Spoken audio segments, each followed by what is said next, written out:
अध्याय 9 राजविद्या राजगुहाम योग। श्री भगवान ने कहा, हे अर्जुन, अब मैं तुझ ईर्ष्या न करने वाले के लिए इस परम गोपनीय ज्ञान को अनुभव सहित कहता हूँ, जिसको जानकर तू इस दुख रूपी संसार से मुक्त हो सकेगा। यह ज्ञान सभी विद्याओं का राजा, सभी गोपनीयों से भी अति गोपनीय, परम पवित्र, परम श्रेष्ठ है। यह ज्ञान धर्म के अनुसार सुखपूर्वक कर्तव्य कर्म के द्वारा अविनाशी परमात्मा का प्रत्यक्ष अनुभव कराने वाला है। हे परंतप, इस धर्म के प्रति श्रद्धा न रखने वाले मनुष्य मुझे न प्राप्त होकर जन्म मृत्यु रूपी मार्ग से इस संसार में आते जाते रहते हैं। मेरे कारण ही यह सारा संसार दिखाई देता है और मैं ही इस संपूर्ण जगत में अदृश्य शक्ति रूप में सभी जगह स्थित हूँ। सभी प्राणी मुझ में ही स्थित हैं, परंतु मैं उनमें स्थित नहीं हूँ। हे अर्जुन, यह मेरी ऐश्वर्य पूर्ण योग शक्ति को देखकर यह संपूर्ण सृष्टि मुझ में कभी स्थित नहीं रहती है। फिर भी मैं सभी प्राणियों का पालन पोषण करने वाला हूँ और सभी प्राणियों में शक्ति रूप में स्थित हूँ, परंतु मेरा आत्मा सभी प्राणियों में स्थित नहीं रहता है, क्योंकि मैं ही सृष्टि का मूल कारण हूँ। जिस प्रकार सभी जगह बहने वाली महान वायु सदैव आकाश में स्थित रहती है, उसी प्रकार सभी प्राणी मुझ में स्थित रहते हैं। हे कुंती पुत्र, कल्प के अंत में सभी प्राणी मेरी प्राकृति अर्थात इच्छा शक्ति में प्रवेश करके विलीन हो जाते हैं और अगले कल्प के आरंभ में उनको अपनी इच्छा शक्ति अर्थात प्रकृति से फिर उत्पन्न करता हूँ। 84 लाख योनियों में सभी प्राणी अपनी इच्छा शक्ति अर्थात प्रकृति के कारण बार बार मेरी इच्छा शक्ति से विलीन और उत्पन्न होते हैं। यह सभी पूर्ण रूप से स्वतः ही मेरी इच्छा शक्ति अर्थात प्रकृति के अधीन होते हैं।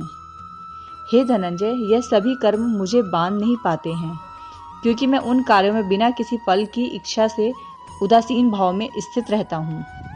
हे कुंती पुत्र, मेरी अध्यक्षता अर्थात पूर्ण अधीनता में मेरी भौतिक प्रकृति अर्थात अपराशक्ति सभी चर अर्थात चलायमान तथा अचर स्थित जीव उत्पन्न और विनिष्ट करती है।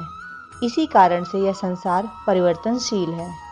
मूर्ख मनुष्य मुझे अपने ही समान निकृष्ट शरीर आधार अर्थात भौतिक पदार्थों से निर्मित जन्म मृत्यु को प्राप्त होने वाला समझते हैं। इसलिए यह सभी जीवात्माओं का परम ईश्वर वाले मेरे स्वभाव को नहीं समझ पाते हैं। ऐसे मनुष्य कभी न पूर्ण होने वाली आशा में, कभी न पूर्ण होने वाले कर्मों में और कभी न प्राप्त होने वाले ज्ञान में विशेष रूप से मोहग्रस्त हुए मेरी मोहिनी वाली भौतिक प्रकृति की ओर आकृष्ट होकर निश्चित रूप से राक्षसी वृत्ति और असुरी स्वभाव धारण किए रहते हैं। हे पृथापुत्र, मोह से मुक्त हुए महापुरुष दैवीय स्वभाव को धारण करके मेरी शरण ग्रहण करते हैं और मुझको सभी जीवात्माओं का उद्गम जानकर अनन्य भाव से मुझ अविनाशी का स्मरण करते हैं।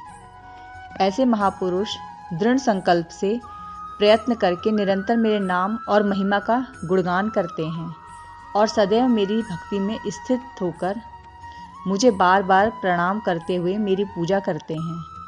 कुछ मनुष्य ज्ञान के अनुशीलन द्वारा यज्ञ करके, कुछ मनुष्य मुझे एक ही तत्व जानकर, कुछ मनुष्य अलग अलग तत्व जानकर अनेक विधियों से निश्चित रूप से मेरे विश्व स्वरूप की पूजा करते हैं। हे अर्जुन, मैं ही वैदिक कर्मकांड को करने वाला हूँ, मैं ही यज्ञ हूँ, मैं ही पितरों को दिए जाने वाला तर्पण हूँ, मैं ही जड़ी बूटी रूप में औषधि हूँ, मैं ही मंत्र हूँ, मैं ही घृत हूँ, मैं ही अग्नि हूँ और मैं ही हवन में दी जाने वाली आहुति हूँ। इस संपूर्ण ब्रह्मांड का मैं ही पालन करने वाला पिता हूँ, मैं ही उत्पन्न करने वाली माता हूँ, मैं ही मूल स्रोत दादा हूँ, मैं ही इसे धारण करने वाला हूँ, मैं ही पवित्र करने वाला ओमकार शब्द से जानने योग्य हूँ, मैं ही ऋग्वेद अर्थात संपूर्ण प्रार्थना, सामवेद अर्थात समत्व भाव और यजुर्वेद अर्थात यजन की विधि हूँ। मैं ही सभी प्राप्त होने वाला परम लक्ष्य हूँ, मैं ही सभी का भरण पोषण करने वाला हूँ, मैं ही सभी का स्वामी हूँ, मैं ही सभी के अच्छे बुरे कर्मों को देखने वाला हूँ, मैं ही सभी का परम धाम हूँ, मैं ही सभी की शरण स्थली हूँ, मैं ही सभी से प्रेम करने वाला घनिष्ठ मित्र हूँ, मैं ही सृष्टि को उत्पन्न करने वाला हूँ, मैं ही सृष्टि का संहार करने वाला हूँ, मैं ही सभी का स्थिर आधार हूँ, मैं ही सभी को आश्रय देने वाला हूँ और मैं ही सभी का अविनाशी कारण हूँ। हे अर्जुन, मैं ही सूर्य रूप में तपकर, जल को भाप रूप में रोककर बारिश रूप में उत्पन्न करता हूँ। मैं ही निश्चित रूप से अमर तत्व हूँ, मैं ही मृत तत्व हूँ, मैं ही सत्य रूप में तत्व हूँ और मैं ही असत्य रूप में पदार्थ हूँ। जो मनुष्य तीनों वेदों के अनुसार यज्ञों के द्वारा मेरी पूजा करके सभी पापों से पवित्र होकर सोम रस को पीने वालों के स्वर्ग लोकों की प्राप्ति के लिए प्रार्थना करते हैं, वह मनुष्य अपने पुण्यों के फल स्वरूप इंद्रलोक में जन्म को प्राप्त होकर स्वर्ग में दैवी देवताओं वाले सुखों को भोगते हैं। वह जीवात्मा उस विशाल स्वर्ग लोक के सुखों का भोग करके पूर्ण फलों के समाप्त होने पर इस मृत्यु लोक में पुनः जन्म को प्राप्त होते हैं।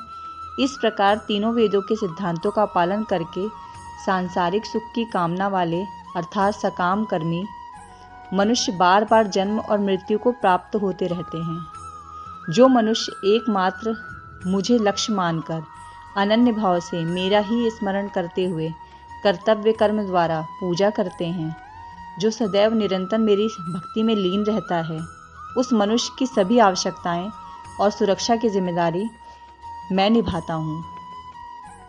हे कुंती पुत्र, जो भी मनुष्य श्रद्धापूर्वक भक्ति भाव से अन्य देवी देवताओं को पूजा करते हैं, वह भी निश्चित रूप से मेरी ही पूजा करते हैं, किंतु उनका वह पूजा करना अज्ञानतापूर्ण मेरी प्राप्ति की विधि से अलग त्रुटिपूर्ण होता है।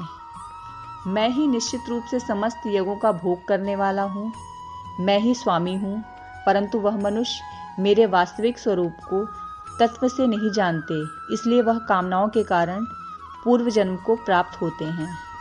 जो मनुष्य देवताओं की पूजा करते हैं, वह देवताओं को प्राप्त होते हैं। जो अपने पूर्वजों की पूजा करते हैं, वह पूर्वजों को प्राप्त होते हैं। जो भूतों अर्थात जीवित मनुष्यों की पूजा करते हैं, वह उन भूतों के कुल को प्राप्त होते हैं, परंतु जो मनुष्य मेरी पूजा करते हैं, वह मुझे ही प्राप्त होते हैं। जो मनुष्य एक पत्ता, एक फूल, एक फल, थोड़ा सा जल और कुछ भी निष्काम भक्ति भाव से अर्पित करता है, उस शुद्ध भक्ति का निष्काम भक्ति भाव से अर्पित किया हुआ सभी कुछ मैं स्वीकार करता हूँ। हे कुंती पुत्र, तू जो भी कर्म करता है, जो भी खाता है, जो भी हवन करता है, जो भी दान देता है और जो भी तपस्या करता है, उन सभी को मुझे समर्पित करते हुए कर। इस प्रकार तो समस्त अच्छे और बुरे कर्मों के फलों के बंधन से मुक्त हो जाएगा और मन से सभी सांसारिक कर्मों को त्याग कर अर्थात संन्यास योग के द्वार मन को परमात्मा में स्थित करके विशेष रूप से मुक्त होकर मुझे ही प्राप्त होगा। मैं सभी प्राणियों में समान रूप से स्थित हूँ। सृष्टि में ना किसी से द्वेष रखता हूँ और ना ही कोई मेरा प्रिय है, परंतु जो मनुष्य शुद्ध भक्ति भाव से मेरा स्मरण करता है, तब वह मुझ में स्थित रहता है और मैं भी निश्चित रूप से उसमें स्थित रहता हूँ। यदि कोई भी अत्यंत दुराचारी मनुष्य अनन्य भाव से मेरा निरंतर स्मरण करता है, तो वह निश्चित रूप से साधु ही समझना चाहिए, क्योंकि वह संपूर्ण रूप से मेरी भक्ति में ही स्थित है। हे अर्जुन, वह शीघ्र ही मन से शुद्ध होकर धर्म का आचरण करता हुआ चिरस्थायी परम शांति को प्राप्त होता है। इसलिए तू निश्चित होकर घोषित कर दे कि मेरा भक्त कभी नष्ट नहीं होता है। हे प्रथापुत्र, स्त्री, वैश्य, शूद्र, अन्य किसी भी निम्न योनि में उत्पन्न होने वाले मनुष्य हो, वह भी मेरी शरण ग्रहण करके मेरे परम धाम को ही प्राप्त होते हैं। तो फिर पूर्णात्मा ब्राह्मणों, भक्तों और राष्ट्रीय क्षत्रियों का तो कहना ही क्या है। इसलिए तू क्षण में नष्ट होने वाले दुख से भरे हुए इस जीवन में निरंतर मेरा ही स्मरण कर। हे अर्जुन, तू मुझ में ही मन को स्थित कर, मेरा ही भक्त बन, मेरी ही पूजा कर और मुझे ही प्रणाम कर। इस प्रकार अपने मन को मुझ परमात्मा में पूर्ण रूप से स्थित करके मेरी शरण होकर तू निश्चित रूप से मुझे ही प्राप्त होगा।